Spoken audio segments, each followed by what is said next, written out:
ಇದು ಟಿವಿ ಮಾಧ್ಯಮಗಳಲ್ಲಿ ಆಡಿಯೋನಲ್ಲಿ ಪ್ರೀತಮ್ ಗೌಡರು ಮಾತಾಡ್ತಿರ್ತಕ್ಕಂಥದ್ದು ಏನು ಹೇಳ್ತಾ ಇದ್ದಾರೆ ಅದು ಯಾವುದಕ್ಕೂ ಕೂಡ ಅದು ಸತ್ಯಕ್ಕೆ ದೂರವಾದದ್ದು. ಯಾವುದೇ ಆದಂತ ಆ ರೀತಿಯ ಆಡಿಯೋ ಇರೋದಿಲ್ಲ. ಪ್ರಚಾರವನ್ನು ಇವತ್ತು ಆಡಿಯೋನಲ್ಲಿ ಟಿವಿನಲ್ಲಿ ತೋರಿಸ್ತಾ ಇರ್ತಕ್ಕಂಥದ್ದು ಪ್ರೀತಮ್ ಗೌಡರು ಹೇಳಿರ್ತಕ್ಕಂಥದ್ದು ಹೇಳಿಕೆ ಅಂತ ಏನಿದೆ ಅದು ಸತ್ಯಕ್ಕೆ ದೂರವಾದದ್ದು. ಇದು ಜೆಡಿಎಸ್ ಮಾಡಿರ್ತಕ್ಕಂಥ ಈ ಕುತಂತ್ರ. ಇದರಲ್ಲಿ ಯಾವುದೇ ಆದಂತ ಸತ್ಯ ಇಲ್ಲ.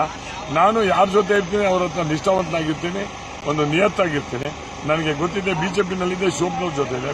ಶಿವಪ್ಪನವ್ರು ತೊಂದರೆ ಆದಾಗ ನಾನು ಅದು ಶಿವಪ್ಪನವ್ರ ಪರವಾಗಿದ್ದರಿಂದ ಅದು ಆ ಥರ ಅನ್ನಿಸ್ತು. ನಾನು ಸಿದ್ದರಾಮಯ್ಯನವ್ರ ಜೊತೆ ಇವತ್ತು ಸಿದ್ದರಾಮಯ್ಯ ಲೀಡರ್ ಜೊತೆ ಇರ್ತೀನಿ. ಇವು ಕೋರಿರ್ತಕ್ಕಂಥ ಹೇಳ್ತಕ್ಕಂಥದ್ದು ಎಲ್ಲ ಸುಳ್ಳು. ಯಾವುದು ಕೂಡ ಯಾವ ಕಾರ್ಯಕರ್ತರು ಮತದಾರರು ಇದಕ್ಕೆ ಕಿವಿಗೊಡೋದು ಬೇಕಾಗಿಲ್ಲ. ನನಗೆ ಪ್ರೀತಮ್ ಗೌಡ ಮತ್ತು ಬೆಳ್ಳಿ ಪ್ರಕಾಶ್ ಅವರ ನೇತೃತ್ವದಲ್ಲಿ ಚುನಾವಣೆ ನಡೀತಾ ಇದೆ, ಒಳ್ಳೇದಾಗ್ತದೆ ಅಂತ ನನ್ನ ನಂಬಿಕೆ ಇದೆ. ತಾವೆಲ್ಲರೂ ಇದಕ್ಕೆ ಗಮನ ಕೊಡಬಾರ್ದು, ಕಿವಿನೂ ಕೊಡಬಾರ್ದು.